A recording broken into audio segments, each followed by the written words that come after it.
up, peeps? It's Great White making it happen again today with some more Portal Knights. Hope you guys are having a fantastic day. Having a great day myself. And today is a little bit of a special treat for you guys. Today, I'm going to do a little bit of a tour. I'm going to kind of show you guys the arena, what it consists of, how it was made, how all the parts kind of work together to make what we have here.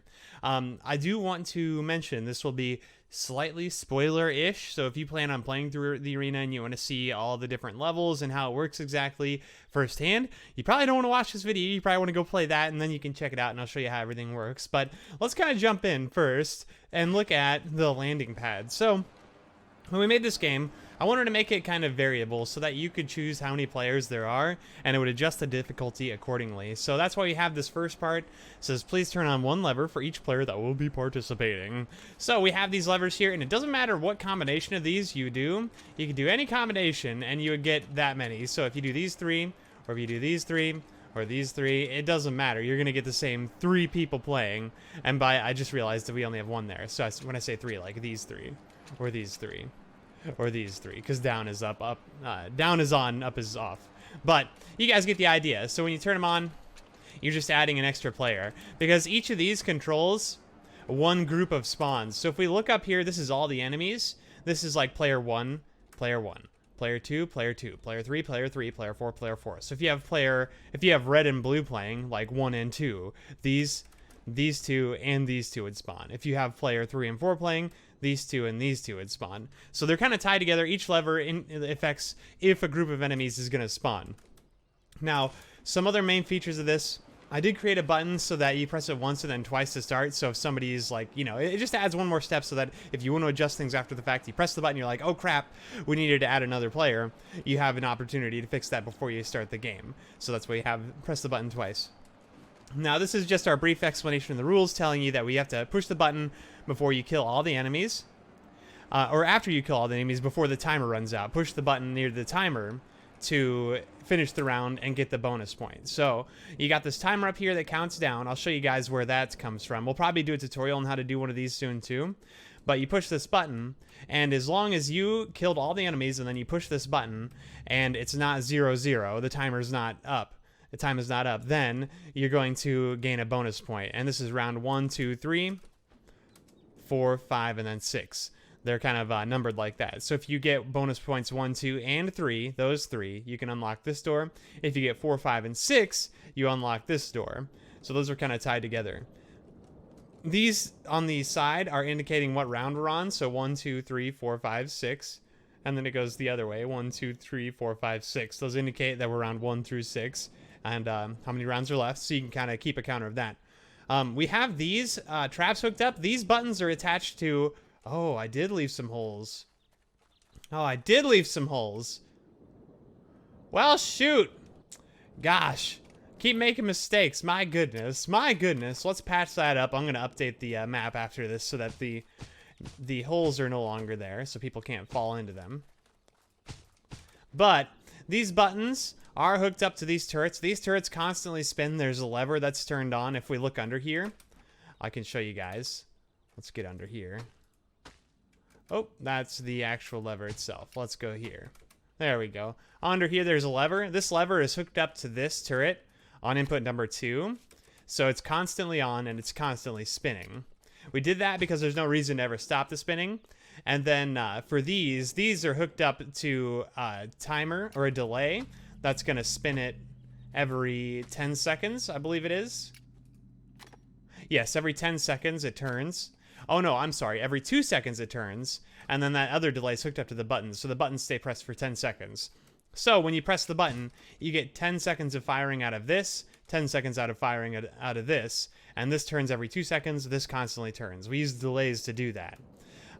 If you guys want me to go into more detail about how these things work, I could do some tutorials. So if you see anything that we talk about during this and you'd like a more in-depth look at how it works exactly, I will happily do tutorials about any of these. I probably won't actively do any tutorials unless I have people request them specifically, except for like the big things like the clock we'll probably do a tutorial for.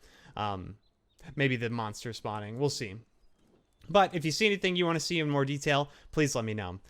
So that's kind of how the turrets work. These trapdoors were very simple. I just hooked up this trapdoor to the corresponding trapdoor across from it. So when you step on this, it closes that trapdoor on the, or opens that trapdoor on the other side. That one does that one does this one does this one. So if you're playing with multiple friends, you could try and use this trapdoor to kill some of the enemies that your friend is fighting over here, and potentially accidentally kill your friend at the same time, because once you get off of that, they're trapped inside and they can't get out. So it's an easy way to kill some enemies really fast. It's also an easy way to kill your allies really fast. But outside of that, that's pretty much everything on the surface. That's everything on the surface of what we're seeing. Now, if you guys want to see the crazy stuff, if you want to see the, wow, this is crazy kind of thing, let's go ahead and jump down here. We're going to go to the outside edge. We're going to fall down and take a look at this. This is where it gets crazy. This is actually right here. This is right underneath our starting area. So when we pull these levers are attached to some timers over there that indicate if the player is on. We'll look at that closer in a second. This button actually, if we look at that, that's hooked down to these timers. So what happens is when you press the button the first time, it starts this. And then we have something saying if this is on and the button gets pressed, turn this one on. And that's what initiates the start of the game. So that's how we do the 2 button presses. Now, when you flip those levers, they correspond to this area. Guys, just take a look at this. Look at this area. Look at this craziness. Oh my.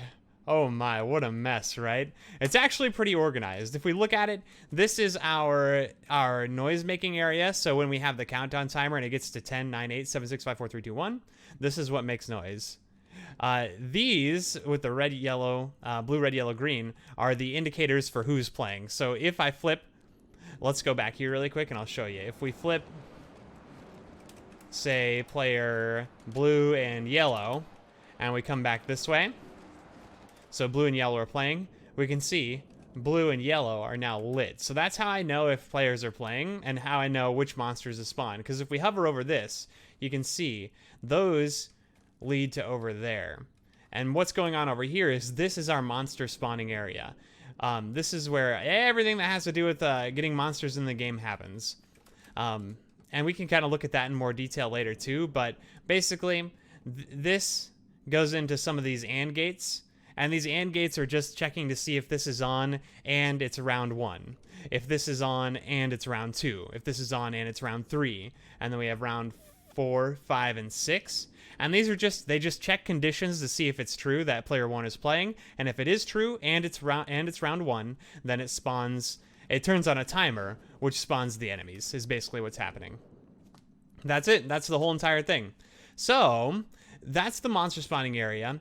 This is indicating players. This is making noise. This is our noise making part for the countdown timer. And then this is actually our round tracker. So when we start the game, eventually it starts round, after a 20-second countdown, it starts round 1. And when all the monsters have been killed or none of the other players are playing, then it's going to send a signal here to turn on round 2, which will turn off round 1. So round 2 starts and that turns off round 1. And then it just kind of goes down that cycle. So every time we kill all the monsters in round 2, because when round 2 gets started, it spawns all the monsters in round 2. When round 3 starts, it spawns the monsters. So these are all connected over there.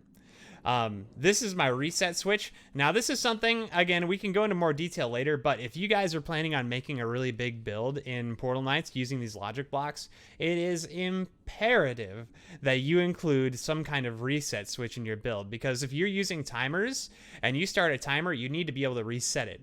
And there are ways to reset it by using other timers and stuff in the game. But if you're testing it and you're in the middle of the game and something breaks and you need to reset everything, having a reset switch is invaluable. It only shows that it's connected to these things over here, but I assure you it is connected to a number of things. I think there's a limit to how many lines it'll show before it stops showing them, because it's attached to a lot of stuff over here too. But speaking of over here, you guys want to know what's going on over here. Pretty much everything you see in this section right here, so like here over and then here over, these 2 corners, this is our timer. This is how I made the countdown timer. And you can kind of tell if you look at it. We have 0, 9, 8, 7, 6, 5, 4, 3, 2, 1. And we have that on both sides. And that's how I get the 99-second countdown timer. Now, it is a little bit weird. There is some detail to go into for this one too, because over here, we have a lot of we have a lot of stuff going on over here. A lot of conditions we're checking because I ran into this issue where I said when it's 0, 0, so when 0 is true on this side and 0 is true on this side, so the timer is at 0, 0, we want something to happen. We want to have the timer be up that says you haven't killed all the enemies and the round is over. So when you kill all the enemies, you don't get a bonus point. Well, the issue is that this timer, the left side, the 10, 20, 30, 40, 50, and then the 1 second part over here, when this 10, 20, 30 part is dependent on this. So it won't change to, it won't go from 90 to 80 until this hits 0, and then it'll change from 90 to 89, 88. It won't change. It's dependent on this one because the timings aren't quite exact when we use delays leading into each other. So because of that, I ran into this really annoying issue where when we went from, for example, 10 seconds to 9 seconds, at 10 seconds to 9 seconds, we have a 1 and a 0, and then we have a 0 and a 9, right? So 10 is 1 and 0, 9 is 0 and 9. That's how that's displayed on the clock. We ran into this issue where when we went from 1, 0 to 0, 9, the 0 from 10, for just a split second, for just a hair of a second, just barely any time at all, the 0 from 0 and 9 and the 0 from 1 and 0 were both active at the same time, just for the tiniest moment, just the tiniest second. So when I put a condition in that said when 0 is active and 0 is active, then end the round, I had this issue where at 10 it was sending the signal or at 9 rather, because the zeros were active at the same time. So I had to create a bunch of crazy stuff over here to keep track of when 10 switched to 0, the 1 over here switched to 0, or when the 9 switched to 8 and the 8 switched to 7, all that stuff. We had to track that a little bit more carefully, and that took a lot of planning, a lot of work, a lot of failing and retrying. And this is one of the biggest accomplishments I think in the whole entire build. It really turned out well, and I'm happy with it. But yeah, that's one of the crazy things. Now over here, this is actually keeping track of our bonus points. This actually keeps track of when we press the button and all the monsters are not dead and it's not 0, 0. So there's 3 AND gates here. That's what those are keeping track of. If the round if it's round 1, if all the monsters are dead and it's not 0, 0, then we are turning on this timer and giving you a bonus point. So that's where that's kept track of. And then this is just a little note block thing that dings when those are true. So if you do get a bonus point, we play a little note. And that's pretty much all of it. Without going into too much detail, that's a short tour of how all of this works. Not a ton of in-depth detail, but just a small overview. There's a couple other things to point out. These are our timers too for when we fail. This plays a short little bap bap bap if you fail the round. If the timer hits 0 and you haven't won, that happens right there too. That's part of the noisemaker part. Now there's a couple other things to show you in the build outside of this, and this is kind of the spoiler part that you guys may not know about. This is stuff that you see by winning the first 3 bonus points. So if you don't want to see this right now, I'm very sorry, but we're going to do a quick tour. So coming over here, we have the stairs leading up to the royal box, or whatever you want to call it. We have an elevator leading up, so we can check this out. Sometimes these don't work, so bear with me, guys. Sometimes we have trouble with these, but you should be able to. It did work. Okay, great. So that'll take you up to the 2nd floor, to the seating area. If we keep following along here, we have this lamp, and I'm noticing these are here right now. We need to fix those. In fact, let me grab the thing to fix those while we're going along. You guys are going to be part of my repair process right now. Patch that hole up. So this is our lamp. This fountain, this took a lot of work too. This was kind of a pain in the butt. So we have red, green, and blue lights in here. And what I wanted it to switch from red to red and green, to green and blue, to blue and red, and then back to red again. So we did get it to work. We're at red. There's red and green. It's kind of a yellow. There's just green. Green and blue. Blue. Blue and red. And then finally red again. Yeah, so that's kind of a Pretty simple thing, but it was kind of a pain in my butt getting that figured out. We ended up having to create timers for each of the lights and then a bunch of conditions going into them, telling them when to turn on and turn off, and they're kind of connected to each other. And then I also had to create this up here, which is a condition saying if none of them are on, if none of these lights are on, and we press the button, go ahead and turn on just the red. So when we came over here, it wasn't on at all. And then when we started and pressed the button for the first time, it turned on the red. And that was kind of a pain to get figured out. The other thing we have down here is if we come up this way, over here, we have, these are our elevators. There's an elevator right there and an elevator right there. Both of those are our elevators, and they control each of their respective vaders. So outside of that, there's one more thing I made that I'll show you guys really quick, which is a pretty cool thing, and I realized after the fact that I could have done it better. I learned how to make a scrolling marquee. Nikki Ma and I last night were doing some work on some building, and she pointed out her attempt at a scrolling marquee, which kind of inspired me to try some new things too. And we've got some things that work pretty well now, but if we look at this thing, let me press this button really quick. We've got this sub to great. And then I could have done white, but I couldn't get it to fit in there. But I'm realizing now that I could have made it work by doing a scrolling marquee. That would have worked perfectly. But, you know, it is what it is. But that's pretty cool. That's a cool thing. So you get to interact with it and it tells you to sub. So that's fun. Yeah, by the way, guys, make sure you do sub to me. And this thing is very similar to our clock that we made. We just do the same kind of OR gates kind of leading into the same lights, and then we use them and we hook up the delays to those. Yeah, it's something. I think it worked out pretty well. I think it looks pretty cool. But yeah, that's kind of like just a short, brief overview of how all the things work without going into too much detail. So again, guys, if you see things in here and you're like, man, I really would like to see how I did that in more detail, get in the comments section, let me know. I'll make some tutorials. I'm going to do one for the clock. I will probably do one for a scrolling marquee as well.